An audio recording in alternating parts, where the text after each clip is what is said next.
Alright, this is the tutorial for the most simple style of Elizabethan era thread wrap button. As you can see, I'm using my usual felted form rather than the more correct wooden bead for supply reasons. You want to start off with about 2 yards of whatever thread you plan to use. In this case, DMC floss. You do need it on a sharp needle, at least at first. So, insert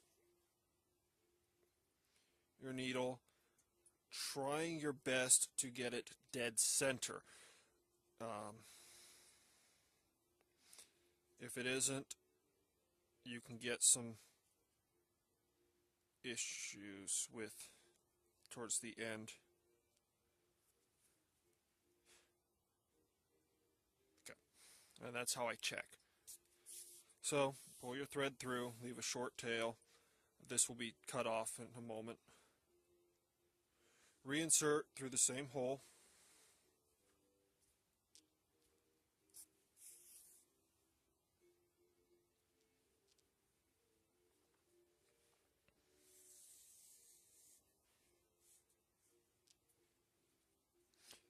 And begin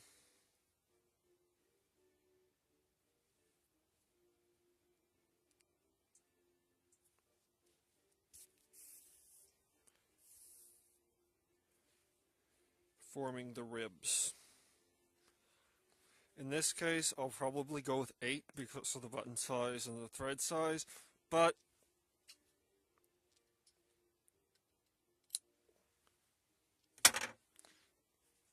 that's personal preference.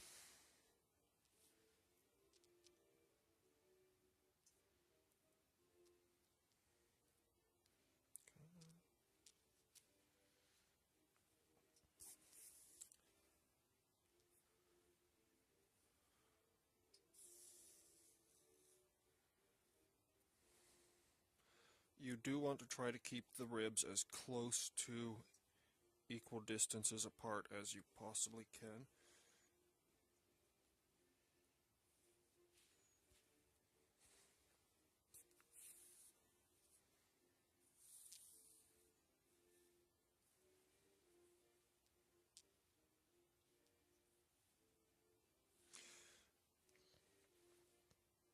When you pull them tight, you do not want them super tight. Remember, you have to pack quite a bit of thread underneath while wrapping it. On the other hand, you don't want them loose enough to slide around either. That's one of the reasons I like using a cloth base. I have a little more wiggle room in that area.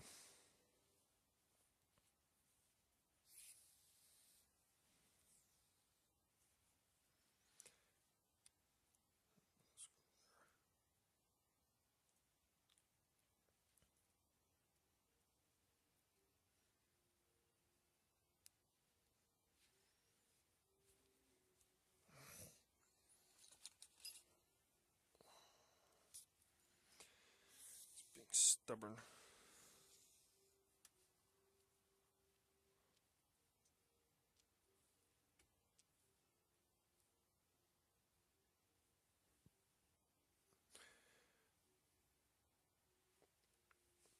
And one more.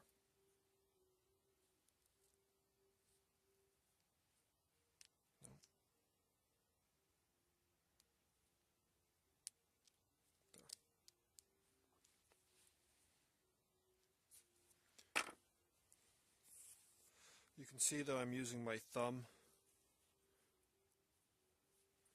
to hold the vein, the rib where I want it. Okay, so 8 ribs. Remember, as always, I'm lefty, so if you're right-handed, you will be working opposite. In this case, I'm inserting the needle left to right under each rib and working counterclockwise. If you're right-handed, that would be right to left and clockwise.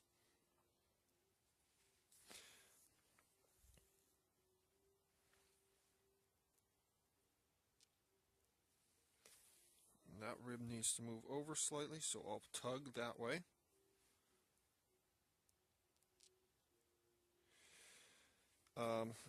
A tapestry needle would probably be better for this, with that blunt tip. However, I actually like to catch just a few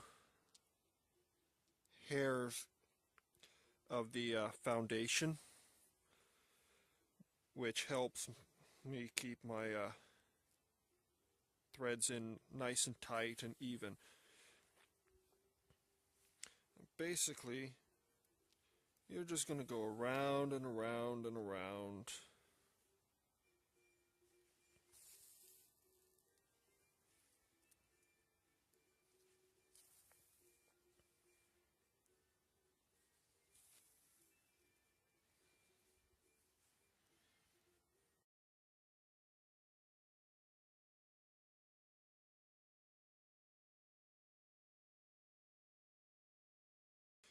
You'll notice that I'm catching the working end of the thread after each stitch.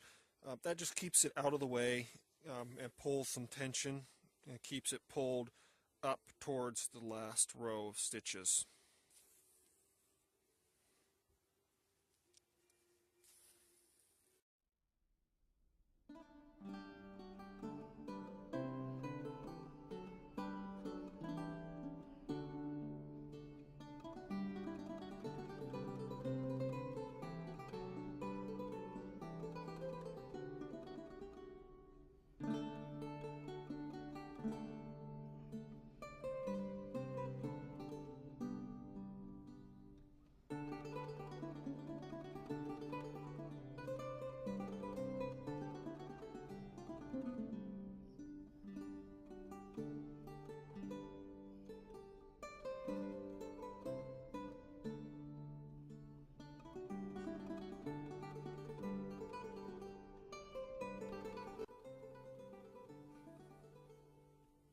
This rib needs to go over slightly, so just tug gently in the direction you want it to go. Oops. Unfortunately, the thread gets twisted, so occasionally I'll drop the button and just let it untwist on its own.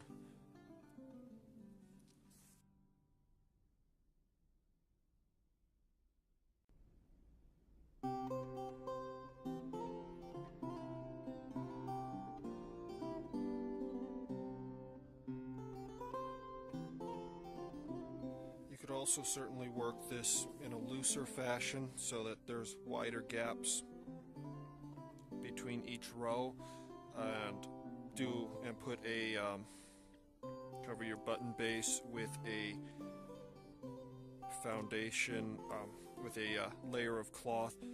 Velvet or a silk satin would be quite nice, so that you end up with a web effect.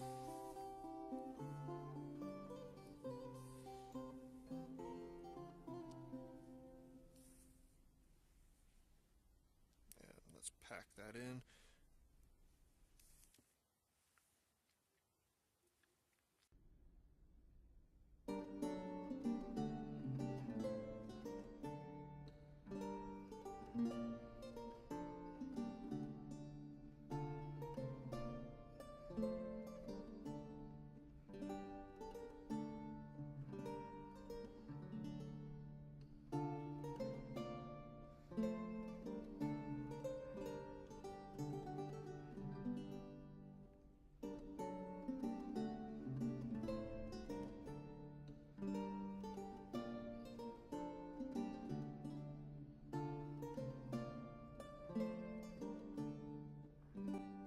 You can see there that I didn't quite get it centered properly. It won't affect much, but especially since you can't really see the base of the button when it's being worn.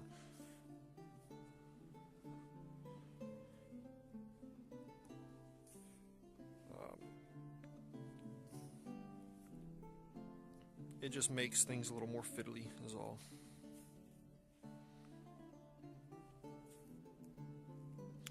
Might not have enough thread here. This button is larger than the last one.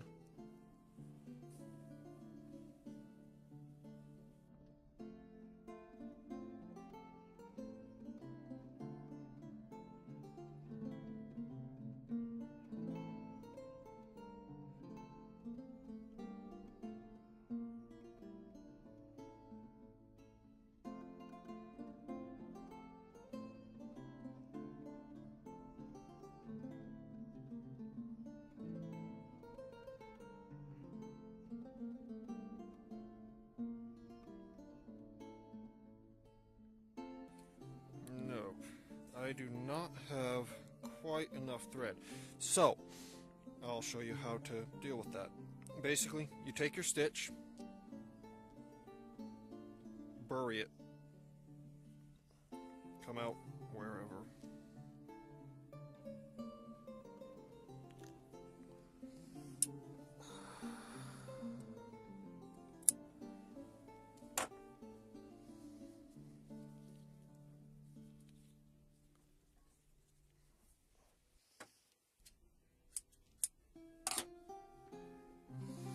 While I do not actually wax the thread, my needle eye is small enough that I do need to wax the tip just enough to allow me to thread it without too much trouble. There. Okay. Now, where was I?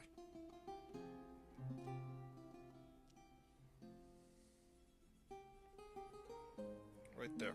So, again, you're going to bury it. Normally, because this is a cloth button, I can actually just go like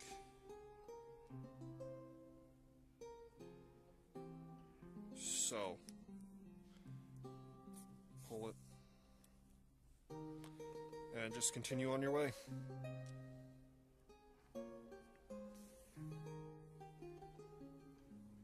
With thread that doesn't quite match because it doesn't have any friction wear on it.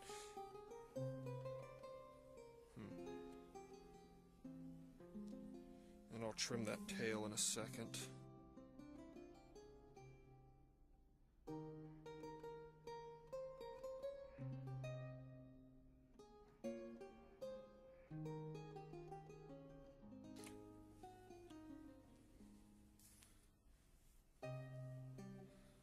Obviously, ideally you want to do this all with the same thread, but as you saw, it is possible to pick up where you left off if it turns out you don't have enough or it knots up on you to the point of no return.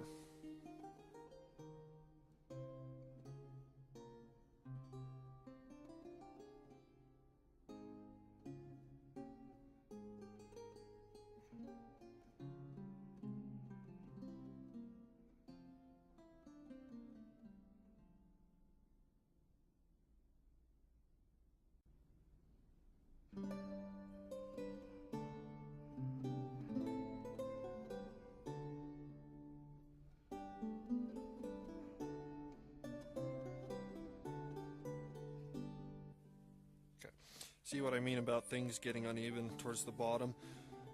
So what I'll do is tug that way slightly to pull this toward close or to the next one, and this one will go that way.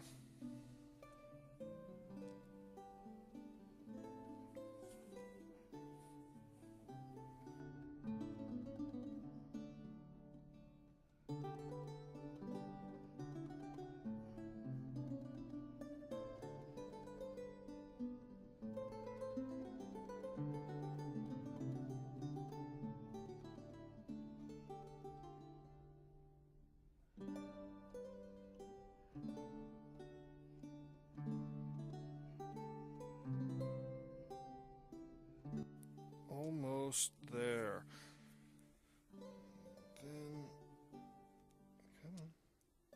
As you can see, last few stitches, slightly fiddly. You don't have as much room to work, and you certainly don't want to catch the last stitch. Oops.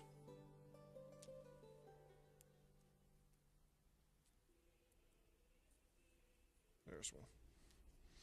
At that point, I don't necessarily worry as much about catching every rib.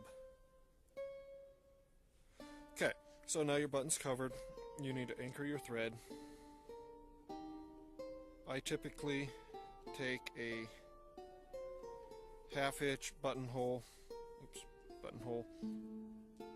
across like that, and that anchors it. And right now, you're pretty much done. You could take another thread, usually a different color, and do several wraps vertically to make the ribs stand out. A lot of times there will be a smaller bead on top, a smaller bead on the center top, or a knot. You could certainly anchor your shank thread there as well, but that is it. Thanks for watching.